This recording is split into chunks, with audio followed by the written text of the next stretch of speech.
सर्वांना नमस्कार. भगीरथ भाग 2. भगीरथाचा राज्यत्याग. गोष्ट संपताच भगीरथाला जणू दुसऱ्या जगातून पृथ्वीवर आल्यासारखे वाटले. तो ती गोष्ट पुढे ऐकण्याची वाट पाहत होता, पण इथे वेगळेच घडले होते. त्याच्यासमोर प्रश्न निर्माण करून देण्यात आला होता. हा केवळ प्रश्न नव्हता, तर ते एक आव्हान होते. त्याच्यासाठी केवळ ही गोष्ट म्हणजे कथा ऐकणे नव्हते, तर त्या कथेला त्याला आकार द्यायचा होता. कथा पूर्ण करायची होती. आपले पूर्वज जी गोष्ट साध्य करू शकले नाहीत, ती गोष्ट त्याला साध्य करायची होती. हे आपलं आता एकमेव कर्तव्यच आहे असा विचार करून हे कार्य पूर्ण करण्याची त्यानं प्रतिज्ञा केली. त्याने आपल्या आईला वंदन करून म्हटले, माते, आपल्या पूर्वजांची इच्छा मी पूर्ण करीन. पवित्र गंगा मातेला मी स्वर्गातून पृथ्वीवर आणीन व आपल्या पूर्वजांना मोक्षप्राप्ती करून देईन. त्यासाठी माझ्या शरीरात रक्ताचा अखेरचा थेंब बसेपर्यंत मी प्रयत्न करीन. त्याच्या आईनं त्याला या शुभकामासाठी आशीर्वाद दिला. बाळा, यश तुझ्या पाठीशी राहील. आता भगीरथाच्या मनात एकच विचार सारखा यायचा की पवित्र गंगा नदीला स्वर्गातून धर्तीवर कसे आणायचे. ह्याच उद्देशाने त्याने ब्रह्मदेवाला प्रसन्न करण्यासाठी तपश्चर्या करण्याचा निश्चय केला. राजवैभवाचा त्याग करून तपश्चर्या करण्याच्या त्याच्या या निश्चयामुळे त्याची पत्नी अतिशय दुःखित झाली. अश्रुपूर्ण नयनांनी तिने आपल्या पतीला या निश्चयापासून परावृत्त करण्याचा प्रयत्न केला. तिने पुन्हा पुन्हा आपल्या पतीला विचारले, आपण ऐन तारुण्यात तपश्चर्या करण्यासाठी का जात आहात? म्हातारपणी आपल्याला हीच तपश्चर्या करता येणार नाही का? आता तुम्ही या राजवाड्यात सुखाने का राहू शकत नाही? पण भगीरथाने पत्नीच्या या बोलण्याकडे दुर्लक्ष केले. त्याने तिला म्हटले की जोपर्यंत पूर्वजांची इच्छा मी पूर्ण करणार नाही, तोपर्यंत हे साम्राज्य भोगण्याचे सुख मला नको आहे. प्रथम कर्तव्य आणि नंतर सुखाचा उपभोग. त्याचा हा विचार ऐकून तिने राजाच्या इच्छेचा स्वीकार केला. राजा भगीरथाने तपश्चर्या करण्यासाठी अयोध्येचा त्याग केला. भगीरथाची तपश्चर्या. अशा प्रकारे माता, पत्नी व राज्य यांचा त्याग करून ते हिमालयात निघून गेले. तिथे एका सुंदर सरोवराच्या काठावर येऊन त्यांनी स्नान केले. स्वतः शुद्ध होऊन पवित्र अशा वातावरणात त्यांनी गंगा मातेला पृथ्वीवर आणण्यासाठी व पूर्वजांना मुक्ती मिळवून देण्यासाठी तपश्चर्या करण्यास सुरुवात केली. ही तपस्या साधारण नव्हती. प्रथम पद्मासन घालून त्यांनी उपासनेला सुरुवात केली. त्यांनी ब्रह्मदेवाची उपासना केली. त्यांच्या शरीराच्या अणुरेणूत व प्रत्येक श्वासात गंगेच्या आगमनाची इच्छा होती. काही दिवसानंतर हिवाळ्यात सरोवरातील थंड पाण्यात उभे राहून तपश्चर्या केली. उन्हाळ्यात त्यांची तपश्चर्या आणखी उग्र झाली. पंचाग्नीच्या मध्ये बसून तपस्साधना केली. 4 बाजूला अग्नी व वर सूर्यनारायण 5व्या अग्नीच्या रूपाने उपस्थित होते. अशा प्रकारे त्यांची तपस्साधना चालू होती. त्यांनी आपल्या आहारात देखील बदल केला. सुरुवातीचे काही दिवसातून एक वेळ, नंतर महिन्यातून एक वेळ जेवण व शेवटी जेवणाचा त्याग करून ते पाणी पिऊन राहू लागले. शेवटी केवळ हवा हाच त्यांचा आहार होता. या तपश्चर्येमुळे त्यांच्यातील तेज प्रगट होऊ लागले. ते अतिशय तेजस्वी दिसू लागले, जणू साक्षात सूर्यनारायणच. स्वर्गातील देवादिकांना त्यांचे हे तेज सहन होईना. शेवटी ते ब्रह्मदेवाला शरण गेले. ब्रह्मदेवाने त्या सर्वांना शांत केले व ते भगीरथाजवळ गेले. त्यांच्या तपश्चर्येने प्रसन्न होऊन जेव्हा स्वतः ब्रह्मदेव भगीरथासमोर प्रगट झाले, तेव्हा भगीरथाने त्यांना वंदन केले. ब्रह्मदेव प्रसन्न होऊन म्हणाले, हे राजा, तुझी काय इच्छा आहे? तू अशा तऱ्हेचे उग्र तप का करीत आहेस? भगीरथाने अत्यंत आनंदित होऊन त्यांना नमस्कार करून म्हटले, देवा, माझे पूर्वज पाताळात मृत होऊन पडले आहेत. आता ते राखेच्या ढिगाच्या रूपात आहेत. योग्य क्रिया केल्याने त्यांना स्वर्गप्राप्ती होऊ शकते. देवी गंगा माता हीच त्यांना स्वर्ग मिळवून देऊ शकेल. यासाठी आपण गंगेला पृथ्वीवर पाठवून मला मदत करा. दुसरी गोष्ट अशी की मला संतती नाही. माझा वंश कायम राहावा म्हणून मला संतती आवश्यक आहे. तेव्हा मला पुत्र व्हावा असा वर द्या. ब्रह्मदेव म्हणाले, भगीरथा, तुझी मनोकामना पूर्ण होईल. गंगा मातेला पृथ्वीवर पाठवितो म्हणजे तुझी उत्कट इच्छा पूर्ण होईल. पण जेव्हा गंगेचं पृथ्वीवर आगमन होईल, तेव्हा तिची प्रवाहाची शक्ती पृथ्वी सहन करू शकणार नाही. संपूर्ण पृथ्वी नष्ट होईल. तेव्हा कुणीतरी तिच्या वेगाला आवर घालणे आवश्यक आहे आणि हे कार्य फक्त भगवान शंकरच करू शकतात. दुसऱ्या कुणालाही ते शक्य नाही. तेव्हा तू त्यांना प्रसन्न कर व त्यांना गंगेच्या प्रवाहाच्या शक्तीला आवर घालण्यास सांग. नंतरच मी गंगेला पृथ्वीवर पाठवीन. तुझी दुसरी इच्छा देखील पूर्ण होईल, चिंता करू नकोस. ब्रह्मदेवाचे बोलणे ऐकून भगीरथ राजा आनंदित झाला. ज्या एका इच्छेने त्याने तपश्चर्या केली ती इच्छा सफल झाली. पण आता त्याच्या मार्गात दुसरी अडचण होती. भगवान शंकर याला प्रसन्न कसे करायचे? गंगेच्या प्रवाहाचा भार सहन करण्यासाठी शंकराला कसे तयार करायचे? त्यांच्यासमोर हा महान प्रश्न पडला. कठीण काम करण्यास जे प्रवृत्त होतात त्यात 3 प्रकारचे लोक असतात. पहिला प्रकार भित्र्या लोकांचा, जे घाबरून कामाला सुरुवातच करीत नाहीत. दुसऱ्या प्रकारचे लोक कार्य सुरू करतात पण पूर्ण न करता अर्धवट सोडून देतात. दोन्ही प्रकार अयोग्य आहेत. पण जे धैर्यवान लोक असतात ते स्वीकारलेले कार्य कितीही संकटे आली तरी पूर्ण केल्याशिवाय राहत नाहीत व शेवटी यशस्वी होतात. असे लोक तिसऱ्या प्रकारात येतात. या प्रकारात भगीरथ राजाचा समावेश होतो. गंगेला पृथ्वीवर आणणे हे अवघड काम होते. हे काम सिद्धीस नेऊच हा त्यांचा निश्चय होता. अजूनही अनेक अडचणी शिल्लक होत्या. त्यांचे निवारण करायचे होते. शिवशंकराच्या कृपेची प्राप्ती व्हावी म्हणून भगीरथाने पुन्हा उग्र तपश्चर्या केली. एका पायावर उभे राहून त्याने तपास प्रारंभ केला. अशा प्रकारे तपसाधनेत 1 वर्ष संपले.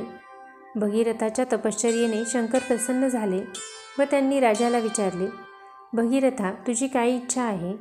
तू माझी आठवण का केलीस? भगीरथाने नतमस्तक होऊन म्हटले, भगवन, आपण सर्व जाणताच. ब्रह्मदेवाने माझ्या विनंतीवरून गंगेला पृथ्वीवर पाठविण्याचे वचन दिले आहे. परंतु गंगेचा वेग पृथ्वी सहन करू शकणार नाही.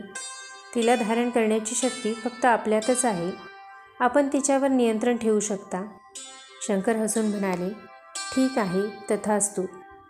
त्याचवेळी भगवान शंकर पर्वताच्या उंच शिखरावर चढून गंगेच्या प्रवाहाचा भार सहन करण्यास तयार झाले. गंगावतरण. भगीरथाच्या आनंदाला पारावार राहिला नाही. त्याची काळजी दूर झाली. श्रीशंकर प्रसन्न झाले होते. गंगा येण्याची ते वाट पाहत होते. पार्वती देखील तिथे पोहोचली होती. ब्रह्मदेवाच्या आज्ञेमुळे गंगेने पृथ्वीवर येण्याचं कबूल केले. पण ब्रह्मदेवाने म्हटल्याप्रमाणे तिचा भार फक्त श्रीशंकरच सहन करू शकतात या गोष्टीचा तिला गर्व झाला. बघू, शंकर तरी आपल्याला आवरू शकतील का असे तिला वाटले व तिने भरपूर शक्तीसहित पृथ्वीवर उतरण्याचे ठरविले आणि ती श्रीशंकराच्या डोक्यावर खूप वेगाने व जोरदार प्रवाहाच्या रूपाने पडू लागली. गंगेचे स्वर्गातून पृथ्वीवर येणे हे दृश्य आनंददायक होते. अनेक प्रकारचे जीव गंगेत शिरले व वाहू लागले. गंगेच्या फेसयुक्त लाटा व त्यांचा वेग सर्वजण विस्मयाने बघू लागले. गंगेला आपल्या शक्तीचा गर्व झाल्याचे शंकरांनी जाणले. म्हणून त्यांनी गंगेला आपल्या जटांमध्ये बंदिस्त केले. गंगेची शक्ती कमी झाली व तिच्या गतीत सहजता आली. भगीरथाची इच्छा पूर्ण झाली. पण केव्हा आता गंगेचं दर्शन आपणास होईल म्हणून ते वाट बघत होते. तिथे क्रोधायमान झालेले शंकरच त्यांना दिसले. भगीरथाने विचार केला की आता आपले कार्य पूर्ण झाले. गर्विष्ठ अशा गंगेची जी भ्रमनिवृत्ती झाली तीही ते बघत होते. पण आता विचार करीत बसण्याची ती वेळ नव्हती. त्यांच्यापुढे त्यांचे कर्तव्य होते. म्हणून हात जोडून त्यांनी शंकराची प्रार्थना केली, हे भगवन, माझ्यावर दया करा आणि आपल्या जटांमधून गंगेला मुक्त करा. तिला पृथ्वीवर वाहू द्या. भगवान शंकर प्रसन्न होऊन म्हणाले, तुझ्या भक्तीने मी संतुष्ट झालो आहे. मी गंगेला आपल्या जटांमधून मुक्त करतो. पण एकच प्रवाह बनून वाहण्याची अनुमती मी तिला देत नाही, कारण तसे तुला त्रासदायक होईल. तिचा उन्मत्तपणा आणखी त्रासदायक होईल. म्हणून मी तिची 7 वेगवेगळ्या प्रवाहात विभागणी करतो. तिचे 3 प्रवाह पश्चिमेकडे जातील आणि 3 पूर्वेकडे. फक्त एक प्रवाह तुझ्या मागोमाग येईल. असे म्हणून श्रीशंकरांनी गंगेला आपल्या जटांमधून मुक्त केले. आपल्या ध्येयसिद्धीच्या मार्गातील सर्व अडचणी दूर झाल्याचं पाहून राजा आनंदित झाला. गंगेच्या 7 प्रवाहांपैकी एक प्रवाह त्याच्या मागोमाग जाणार हे कळताच हे आपले केवढे भाग्य असे त्याला वाटले. श्रीशंकराला पुन्हा वंदन करून भगीरथ राजा दक्षिणेकडे चालू लागला. गंगा नदी शांततेने त्याच्या मागोमाग जाऊ लागली. आपल्या पित्याच्या मागून जाणाऱ्या अल्लड अबोधकन्याप्रमाणे गंगा नदी त्याच्या मागून खळखळ वाहू लागली. ज्या वाटेने ती वाहू लागली तिथे तिच्या स्पर्शाने सजीवता आली. शांती व प्रसन्नता सर्वत्र दिसू लागली. कधी जोराने, कधी हळूहळू या रूपात ती वाहू लागली. भगीरथ पुढे पुढे चालत राहिले. लवकरात लवकर पाताळात पोहोचायला ते उत्सुक होते, कारण आपल्या पूर्वजांच्या राखेच्या ढिगाला आपल्या पवित्र जलानं गंगेनं पावन करावं व आपलं स्वीकारलेलं कार्य लवकर पूर्ण व्हावे यासाठी ते अधीर झाले होते. त्यांना मार्गातील अनेक अडचणींना तोंड द्यावे लागले होते. त्यामुळे आणखी अडचणी येऊ नयेत म्हणून हे पवित्र कार्य पूर्ण करण्यासाठी लवकरात लवकर पोहोचणं आवश्यक होतं. भगीरथ आता हिमालय उतरून सपाट प्रदेशात येऊन पोहोचले. गंगा नदी एखाद्या नववधूप्रमाणे त्यांच्या मागून लाजत वाहत होती. राजाचे मन आनंदाने तृप्त झाले होते. वाटेत एक रम्य व सभोवती फळाफुलांनी युक्त अशा वृक्षांनी वेढलेला आश्रम त्यांना दिसला. हा जन्हू ऋषींचा आश्रम होता. सर्वत्र शांत व रम्य असे हे ठिकाण होते. राजाला हे स्थान परिचित होते. भक्तीने आणि श्रद्धेने त्याने आश्रमात प्रवेश केला. आत्तापर्यंत गंगा नदी भगीरथाच्या मागोमाग संतपणाने व लाजत येत होती, पण आश्रमात शिरताच ती थोडी खट्याळ झाली. एखाद्या अल्लड बालिकेप्रमाणे ती संपूर्ण आश्रमात फिरू लागली, हुंदडू लागली. आश्रम पाण्याने भरून गेला व आश्रम वाहून जातो की काय असे वाटू लागले. तिथे दुःखाचे व निराशेचे वातावरण निर्माण झाले. गंगा अजूनही खोडकर मुलीप्रमाणे हसत होती. आश्रमाच्या आत जन्हू ऋषी समाधीस्थ होते. गंगा नदीच्या खोडसाळपणामुळे त्यांच्या साधनेत विघ्न निर्माण झाले. ह्या नाठाळ मुलीला चांगलाच धडा शिकवायचा असे त्यांनी ठरविले. त्यांनी तिला आपल्या ओंजळीत घेऊन एका घोटात तिचे प्राशन केले. भगीरथाला कुठेच गंगा दिसेना. त्याला जबरदस्त धक्का बसला. तो घाबरला. आता कुठली अडचण उपस्थित झाली? गंगा कुठे गेली? तिला काय झालं? असे अनेक प्रश्न त्याच्यापुढे उभे राहिले.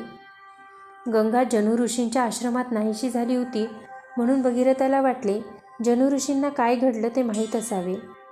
भगीरथ जन्हू ऋषींजवळ जाऊन त्यांना वंदन करून त्यांनी आपली हकीकत त्यांना सांगितली. ते नम्रतेने म्हणाले, मी आपल्या दर्शनासाठी इथे आलो होतो, पण आताच इथे गंगा अदृश्य झाली. गंगेसोबत काय घडले हे जर आपण जाणत असाल तर कृपा करून मला सांगा. हे सर्व ऐकून ऋषी म्हणाले, मी गंगेला प्राशन केलं आहे, कारण मला तिला अद्दल घडवायची होती. भगीरथाला काय बोलावे ते कळेना. गंगेला मुक्त करा असे महर्षींना कसे म्हणायचे, पण आता माघार घेणं कसं शक्य होतं. शेवटी मोठ्या धैर्याने ते महर्षींना म्हणाले, ऋषीवरा, माझ्या पूर्वजांना स्वर्गाची प्राप्ती करून देणे हे माझे कर्तव्य आहे. मोठ्या कष्टाने मी ब्रह्मदेवाला व श्री शंकराला प्रसन्न करून पवित्र अशा गंगा नदीला पृथ्वीवर आणले, पण तिचा बालिशपणा हाच आता कामातील अडथळा ठरला. मी आपणाला प्रार्थना करतो, कृपा करून तिला क्षमा करा, तिला मुक्त करा. त्यायोगे माझ्या पूर्वजांना मोक्षप्राप्ती होईल. त्यांची विनवणी ऐकून ऋषींना दया आली व त्यांनी गंगेला आपल्या कानावाटे मुक्त केले आणि योग्य तऱ्हेने वागण्यास सांगितले. भगीरथाला आनंद झाला. जन्हू ऋषींच्या दयाळूपणाबद्दल आभार मानून व त्यांना पुन्हा पुन्हा वंदन करून त्याने ते ठिकाण सोडले. आपल्या कामात कुठलाही अडथळा येऊ नये अशी त्यांची इच्छा होती, म्हणून ते तडक त्यांच्या पूर्वजांनी जिथे विवर केले होते तिथे येऊन पोहोचले. आता गंगा फार भावनाप्रधान बनली. आपल्या उन्मत्त स्वभावामुळे व बालिशपणामुळे भगीरथाला खूप मानसिक त्रास झाला. त्याला खाली पाहावे लागले याची तिला जाणीव झाली. भगीरथाने तिचे श्रद्धेने व भक्तीने पूजन केले, तेव्हा आपल्या चुकीचे प्रायश्चित म्हणून आपला व्रात्यपणा सोडून ती राजामागोमाग अत्यंत सावधपणे जाऊ लागली. पाताळ लोकात प्रवेश करण्याचे जे विवरद्वार होते तिथून नदीचा मोठा प्रवाह वाहू लागला. सगरपुत्रांनी निर्माण केलेले हे ठिकाण सागर आणि आता महासागर म्हणून ओळखले जाऊ लागले. भगीरथ पाताळ लोकात पोहोचले व राखेच्या ढिगाजवळ उभे राहिले. त्यांनी गंगेची प्रार्थना केली, हे माते, हा माझ्या मृत पूर्वजांच्या राखेचा पर्वत आहे. त्याला स्पर्श कर. त्यांच्या आत्म्यांना मुक्ती मिळवून देण्यास मदत कर. गंगा नदी राखेच्या ढिगावरून वाहू लागली. खूप वर्षांपासून पडलेले, उपेक्षित व अतृप्त असे 60,000 सगरपुत्र पावन झाले. पापापासून मुक्त झाल्यामुळे त्यांना स्वर्गप्राप्ती झाली. स्वर्गातील देवदेवता जे हे सगळे उत्सुकतेने बघत होते त्यांनी भगीरथाची स्तुती केली.